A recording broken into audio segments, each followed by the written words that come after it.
Weekday afternoons from 1 on Talk Radio. 3 hours is never enough, really, especially when you have EU trade deals to consider. And so forgive me if I cuss straight over now to Jason Hunter, friend of the show, former international trade negotiator, to try and unpick some of the things I was alluding to earlier. I was telling you how Boris Johnson's he's decided to take no extension from the EU, so he's going to be really pushing to get any kind of trade deal signed before December the 31st. Most pundits think that all he'll be able to address is tariffs, which leads issues including regulatory alignment, the issues of origins, the origins of ingredients of components, and various other nuances, complicated areas of EU trade to work through. Jason's going to try and guide us through. Good afternoon to you, sir. How are you? Hello, good afternoon to you, Matthew. Yeah, very well, thank you. Very well. Good. Would you share that view that the best that Boris can hope for in terms of a trade deal is tariffs only? Not even close to that. Because bear in mind, he's got less than 7 months to do this. Yes. Because February is likely to be taken up with the content of what they're going to be discussing as part of the negotiation. So first of all, you say, okay, these are the things we're going to be talking about until the end of the year. This is what we want to include in this trade deal, whatever it wants to be called. So that'll be February gone. We'll actually start negotiating on item 1 in that list, probably beginning of March. Then come the end of June, the European Parliament will then want to begin ratifying whatever kind of trade deal we've got, because it's got to go through the European Parliament. It's got to be ratified by 27 other countries' governments, and all the regional governments as well. I think it's about 65 to 70 parliaments that has to be approved by. I'm right in thinking that an EU-Canada trade deal was nearly brought down by one principality in Belgium, I think, if memory serves me right. It was indeed. The regional parliament of Wallonia. Okay. World famous Wallonia. Now, we could go through the nitty-gritty, but we've only really got time, I suppose, to look at broad brushstrokes. So the three areas that I've been Ian Dunt from politics.co.uk has sort of flagged up are trade alignment, customs checks and rules of origin. And I wondered if you could take us through each of those areas in turn, starting with trade alignment, because our Chancellor seems to have given, certainly to my mind, totally confusing mixed messages. At the weekend, we were going to throw all EU alignment to the wind and go our own way, and then when he got to Davos on Monday, we're only going to do that where we need to. Yeah, see, this is just a political argument.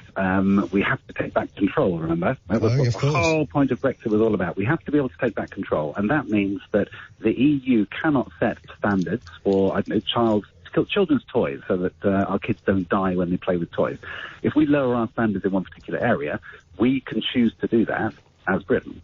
But that means that any toys that we have coming into the United Kingdom, we won't be able to then export to the European Union because they're outside of the alignment with the largest single market on the planet. Now, this also affects Ireland. Now, Boris has promised that there'll be no paperwork to fill in between Northern Ireland and the rest of Great Britain. However, the EU have been very helpful, despite the fact we're leaving in 7 days, and they produced a little map, which you can find in The Independent today on their slideshow, saying that you have to have export checks in Liverpool and then import checks into Northern Ireland between two countries of the United Kingdom. But Boris Johnson has said no Prime Minister could ever countenance.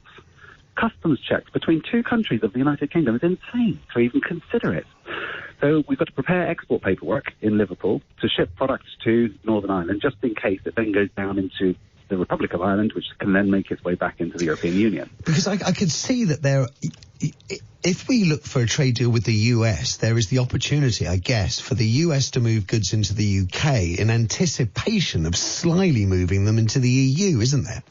Well, that's exactly what happens at the moment. The US Chambers of Commerce have said in a written document to Parliament, to 10 Downing Street, that the reason that they've invested over £400 billion into the United Kingdom's industry, creating businesses and foreign direct investment, is they use the UK as a springboard to the European Union.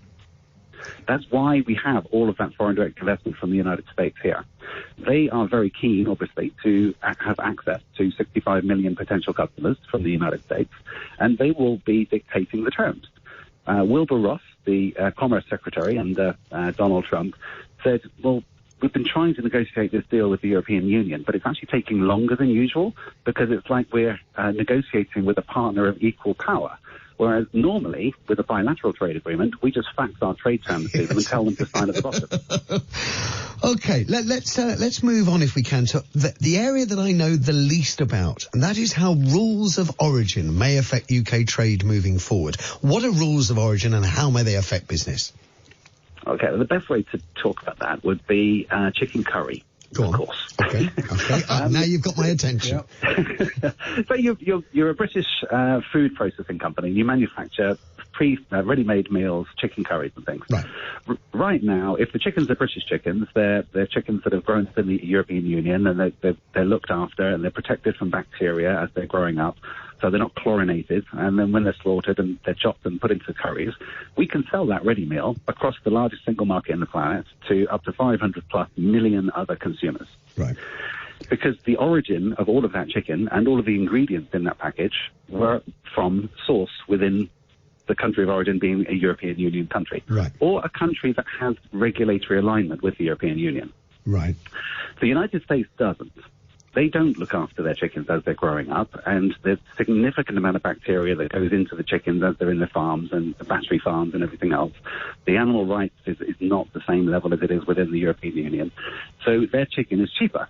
And what they have to do is then wash that chicken before it's processed in chlorine or bleach to make sure that all the bacteria is washed off the meat before it's actually used.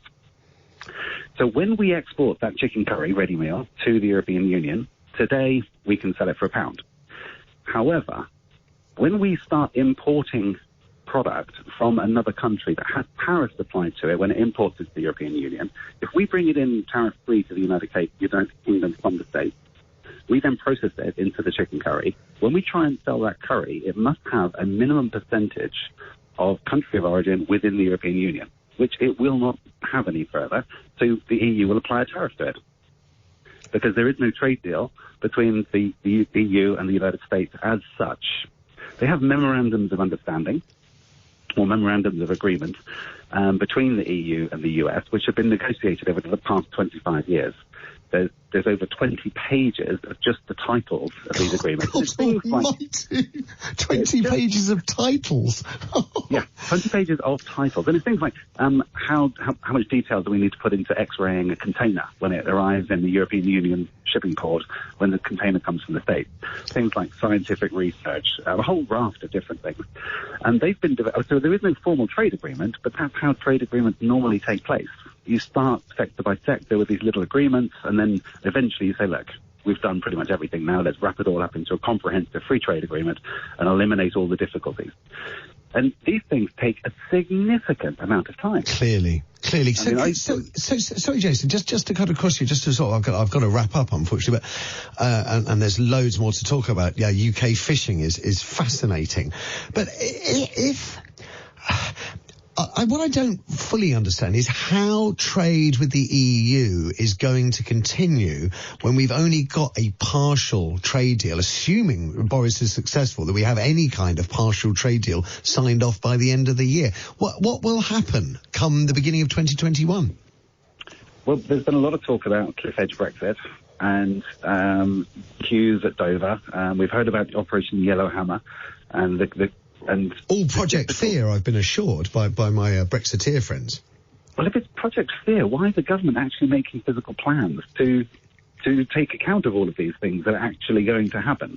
They put the Yellowhammer into place, bearing in mind we were supposed to leave back in October, and the queue's already started. The roadwork's already started down in Kent.